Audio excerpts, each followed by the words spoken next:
Fala pessoal, hoje é um vídeo de estudo. Hoje vamos falar exatamente das 10 pragas do Egito.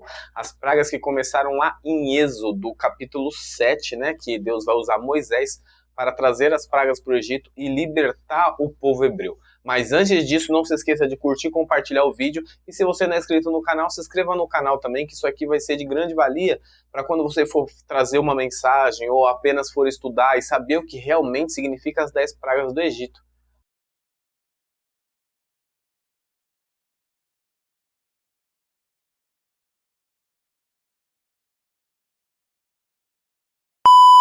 Amém? A primeira praga do Egito, como eu disse lá no Êxodo capítulo 7, começa lá, é 7,14. A primeira praga é água em sangue. Deus manda que Moisés toque com seu cajado, Moisés e Arão toque com seu cajado na água, no rio Nilo, e o rio Nilo se torna em sangue, né? E as 10 pragas do Egito, aqui já para adiantar para vocês, as 10 pragas do Egito foram um ferimento direto na maioria das divindades do Egito, né? Todas as divindades do Egito passaram uma vergonha ali com cada uma das pragas, né?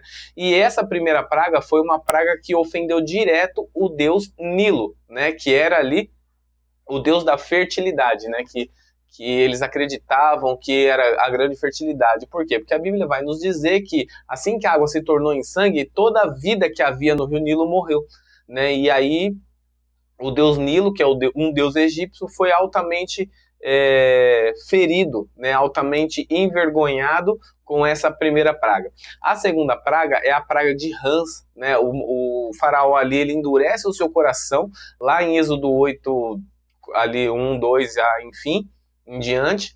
O faraó ele endurece o seu coração e não deixa na primeira praga que os hebreus eles vão embora fazer sacrifício. Então vem a praga de rãs, que é também mais um ferimento direto a um deus, a uma divindade dos egípcios, né? Que é a divindade Requete, se eu não me engano, que é uma deusa com a cabeça de rã, né? E ela tinha ali o poder de criação, eles entendiam que ela era uma divindade criadora. Mas por que que trazendo rãs feriria a honra dessa divindade? Porque se ela tinha uma grande honra como criação das coisas, uma grande quantidade de rã vai fazer com que ela se torne uma divindade má, né? Porque tem uma grande quantidade, já estava atrapalhando, e depois na terceira na terceira praga, antes da terceira praga vir, essas rãs morrem e começam a feder no Egito, né? E a terceira praga, então, é os piolhos, né? Deus diz para Moisés falar para Arão tocar na areia com seu cajado, e Arão vai lá em Êxodo 8:16 aproximadamente, toca o seu cajado na areia, e aquela areia vira piolhos, né? Quem nunca viu aí um filme, Cleópatra ou Deuses do Egito, a maioria dos egípcios eram carecas, justamente para evitar esse tipo de problema que hoje a gente tem nas escolas infantis, né? Mas até então, o que acontece com a praga dos piolhos?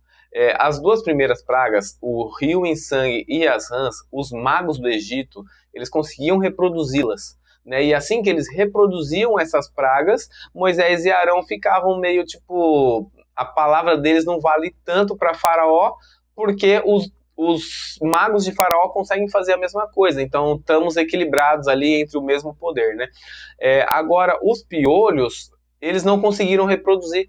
E nessa que eles não conseguiram reproduzir, foi um ferimento direto ao deus Tote, né? Porque era o deus do conhecimento, que trazia conhecimento a esses magos, né? Então, como é que o deus do conhecimento não consegue fazer com que eles criem também piolhos, como fez as rãs e o sangue na água do Nilo, né? Então, já fere mais uma divindade egípcia aí, né? Até então, vem a quarta praga, que são as moscas, né? Em algumas traduções da Bíblia vai dizer que quando as rãs morrem, elas fedem. Então já provavelmente já embalado ali, vem as moscas também naquele fedor, como fica no lixo, né? Bem possível que tenha sido dessa forma.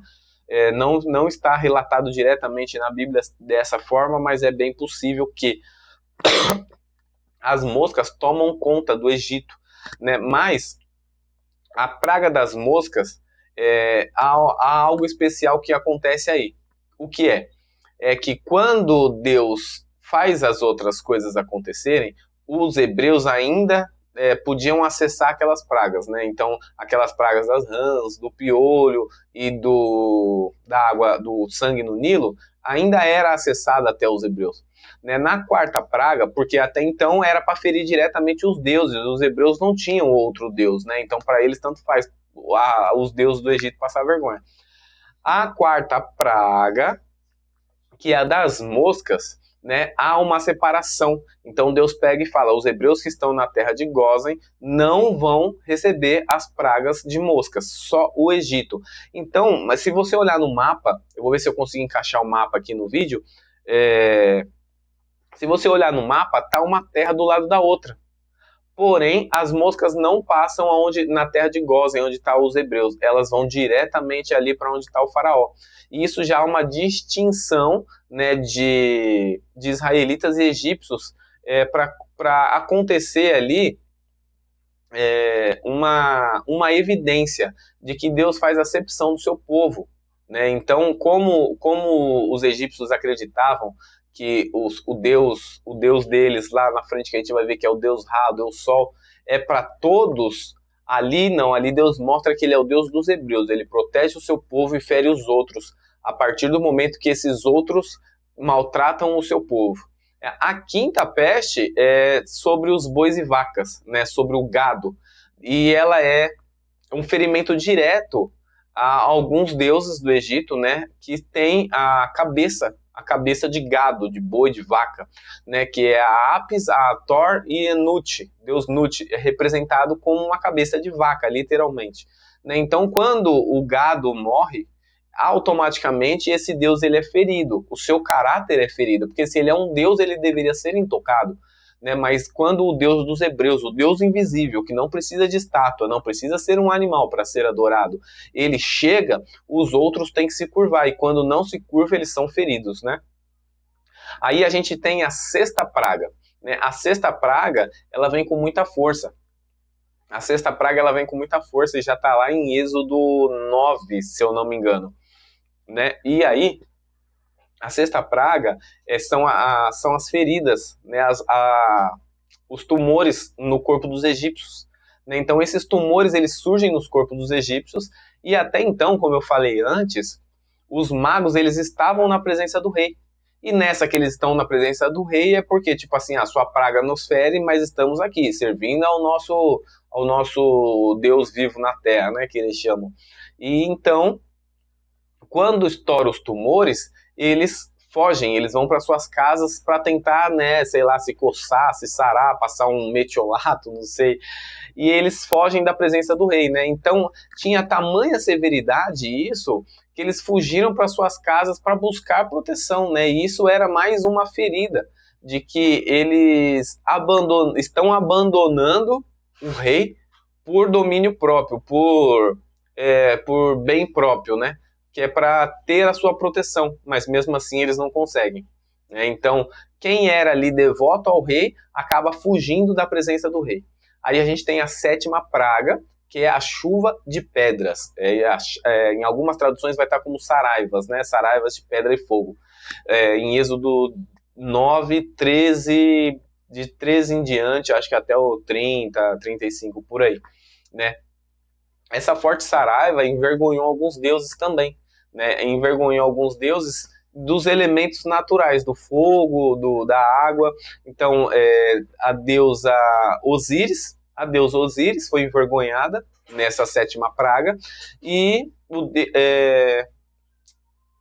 Íris, o deus da água, e Osíris, o deus do fogo. Os dois deuses foram envergonhados nessa praga, né? Porque era uma saraiva, era uma chuva que vinha com bolas de pedra e fogo também, que matou todo ali o gado de Faraó, né? Os seus cavalos, os seus bois, vacas.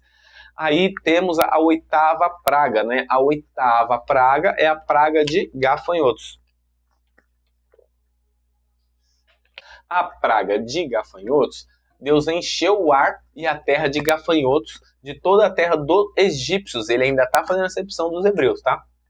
Então, ali ele feriu diretamente o deus do ar, né, e o deus inseto, né? O deus do ar era o Shu e o deus inseto era o Sebek, né? São deuses, dois deuses aí que são mais dois deuses feridos dentro dessas ainda 8 pragas. Até que Deus manda a 9ª praga, e não é o nosso presidente. A 9ª praga é uma escuridão total. A 9ª praga é uma escuridão total e os egípcios, eles tinham esse mito de inclusive não sair à noite, né? Então os egípcios eles não saíam na parte da noite, justamente porque se escurecia, né? E eles tinham lá o deus Sol, o Sol, que é o deus Ra. Inclusive eles até se chamam de filhos de Ra, filhos do Sol, né? Então Ra foi dormir, né? A divindade deles precisa dormir, não é como a nossa, não é como Deus onipresente, onisciente e onipotente, que não tosqueneja, né, e não dorme, né? A palavra vai dizer que o guarda de Israel ele não tosqueneja, ele não dorme. E o Deus dos egípcios à noite ele ia dormir, né? Então ficava aquela escuridão e eles não saíam para fora. Por quê? Porque eles não tinham proteção de Ra, né? Então aí Ra ele foi ferido, né? O caráter de Ra foi ferido. Por quê? Porque houve escuridão de forma total. Não foi só das 18 às 6 da manhã. Foi de forma total, 24 horas do dia escuro. Então eles ficavam ali retidos, sem poder sair para fazer alguma coisa, né? Até que vem a 10ª praga, né? Que é a morte dos primogênitos. Mas como é que eles, né, filhos de uma divindade, né, que é Ra, eles se chamam de filhos de Ra, né? Então, como é que filhos de uma divindade podem ter os seus filhos mortos por outra divindade? Não faz sentido. Né? Então ali Ra é envergonhado mais um pouco, né? Na época de Moisés alguns vão chamar Ra de Amon-Ra e outros só de Ra, né? Mas é o mesmo Deus Sol ali do Egito. E esse Deus Sol, né, deixou que os primogênitos dos seus filhinhos morressem, né? Então o que acontece? Deus, o Deus dos hebreus, o nosso Deus, mais uma vez fere outra divindade do Egito.